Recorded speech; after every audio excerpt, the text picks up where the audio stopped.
Let's go to Ripon then. Their big day of the year up at the Garden Racecourse in Yorkshire. I've never been to Ripon, but I hear it's absolutely beautiful. I'm sure the flowers will be in full bloom for this one. And 3:15 is their big race of the day. It's the William Hill Great St Wilfrid Handicap, 6 furlongs, 20 runners, tricky old heat.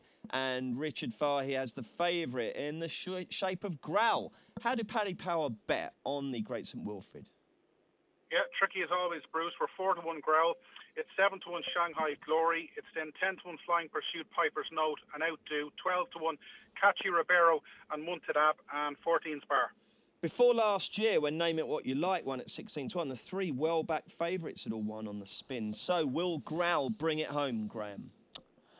I backed him last time out at Goodwood and was a bit disappointed. We almost won, didn't he? I know, but I thought he went through the race like he was going to win easily, and really he should have done. I mean, he was on such a good mark, especially when I think Conor Murta was claiming 7, and he travelled so I thought he was just going to go and win easily, and then he didn't go through with it, and he's not my idea of value at the price, even given that was probably a stronger race than this. The draw is quite interesting, this race, because before 2015, when there was at least 20 runners in this race, which usually meant there was a big group on the far side of the track, that usually meant you wanted to be on far side.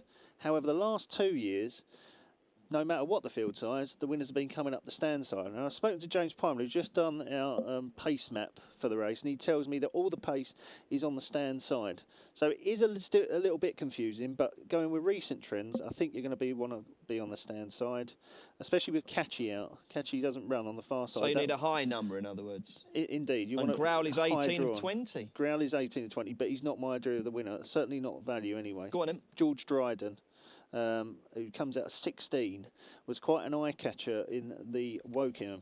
Was travelling beautifully through the race, got no run at all. Last time out, showed nothing, but that was over 7 furlongs. I don't think that's his distance. He's back down to a mark £6 lower than his career high. I could see him running really well. Be honest, did James Pyman put you onto this one? James Pyman gave me a good word for this. He said he told me yesterday. Yeah, he said George Dryden's got a massive chance, and he said go and watch that Wokingham run, which I did, and I'm happy to row in with him. Okay, so Graham has nicked George Dryden off James Pyman. Mark Boylan, what are you going for? Well, look, you might want to sign me up for an asylum after tipping it, but I'm going to go for a different George Bowen, and he continues to break my heart, this horse. He plenty of talent, but by God, he will find a way to lose a race for you. Look, he was unlucky enough in the consolation race for the Stewards Cup last time, but unlucky is kind of the story of his life. I still think, like Graham's faith, I'm gonna have to just have one more go with him, like a girlfriend you need to break up with. I'm gonna have one more go with George Bowen and see how we do, a win or die try. And the other one maybe that might at a bit of a mad price is Matt Moo. Look, he's off for 413 days after going to stud and having a lack of mares to cover, and he did fade poorly, and if you look at the bare result at Doncaster and his comeback, it did look poor. But if you watch the replay, he showed plenty of early speed, and look, you're taking a bit of a gamble, but he is talented on his day. If you look back there in the 2015 Nunthorpe, you've got Mecca's Angel and Acapulco 2 lengths ahead of him, and you've got Soul Power and Gold Dream right behind him. So look, if he was even to tap into a shade of his old form, off a mark of, what is he 100 or so? Christ, you have to go right back in time to the day when you were still playing the guitar and singing for that form, don't you? Well, I'm just saying, if there's any market support for him at all from the Easterby camp, that'd be worth keeping an eye on. He's a talented devil on his day. Who does Rob Catterson fancy?